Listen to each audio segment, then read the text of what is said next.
Hiya. So because of how I work, there tends to be a point where things suddenly start taking shape at the same time, and this month's been one of those points. I tend to flip between art and design, code on a whim, basically doing whatever I feel like when I wake up, which means I'm pushing in different directions at once.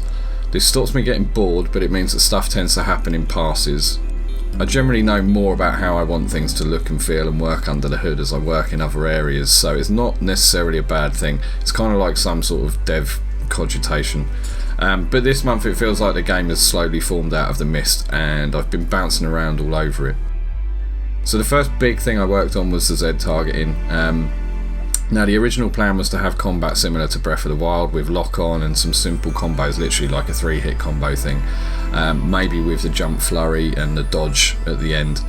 But I played Link's Awakening over Christmas and I kind of realised that the immediacy that the top down games have works a little bit better. You know, they're literally just slash slash slash. So I've actually pulled out all of the combo stuff. The Z targeting is still useful though. I think having like the ability to lock ons, you know, certainly for younger players, a good thing. So I wanted to put it in. I thought it'd be smart and knock up an actor component that I could just drop onto anything that I wanted the player to be able to target, and then just do a filtered sphere check against this component.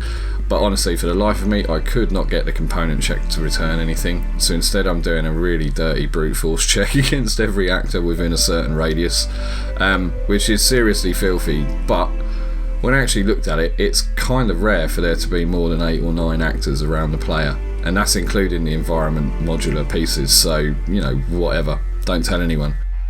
What's probably worse is that I'm doing different checks for props and destructibles, so at some point I need to just kind of, you know, pull all of that out, do one check for the actors around the player, stick it all in one place, probably in the game mode. But that's in, it works, and you can do simple sort of combat stuff now. I might put some more combo things in later, we'll see how we feel. So next up was starting to build a baby dungeon. Nothing special on this, I just wanted a few rooms to shake the dust off the code that I wrote last year and really just check what the workflow is going to be like. How do I make a bigger space? How do I run around in it? How long does it actually take me to put all the pieces down to make the rooms and block it out? Even doing tests for lighting, VFX, you know, what's the audio reverb got to be like? How am I going to use ZBrush to do this stuff? So I even did some props like the fire pit and the red-blue switch barriers. Now, it only looks like a few rooms in the video, but there is more work in this than meets the eye. And it's not finished. There will be at least another 2 or 3 passes before I'm kind of done with the look and feel on this. But it did start getting me excited about what this part of the game will feel like.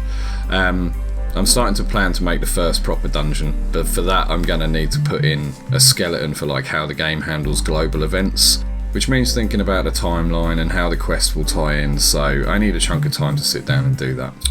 So if those are the big ticket items, then there's been a lot of little things touched on. The village has had a bunch more sort of placements added. There's steps, there's paving slabs, there's that grass and flowers thing that you recognise from Zelda's. Even started putting in some pub signs, and there's obviously more to do here. I need to add some more lights and particle effects, but it's moved forward quite a lot. Dope Demands delivered a big bundle of music tests, one of which is the bed for this video. So I spent a couple of days messing around with them, walking around the zones with the music playing, seeing how things work with the visuals, and it's been a really good end to the month. When you stick audio on stuff, it suddenly comes alive. It's like a great big glob of polish, so that spurred me on to put a bunch of sound effects into the environment. And then that meant I had to work out how the attenuation distances were going to work, because obviously the camera's, you know, not on the ground or at the same height as what the player is. So you want things to kind of fade out and echo properly and kind of work with what your view is on the world. So embarrassingly, I fiddled around with this for quite a while before I realised that I could just put all of the audio effects at the same height as the camera, and boom, things suddenly just work as you expect. I'm not happy with all of the volumes and attenuation distances yet. Some of the reverb needs a little bit of work.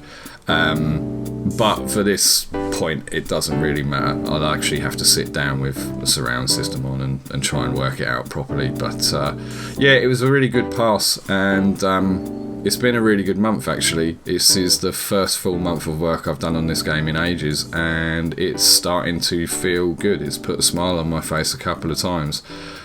There's a bunch more system stuff to do, but we're kind of getting to the end of this now. It's literally the quest dialogues, the journal, and how the game actually handles having a timeline, so the order that the player does stuff.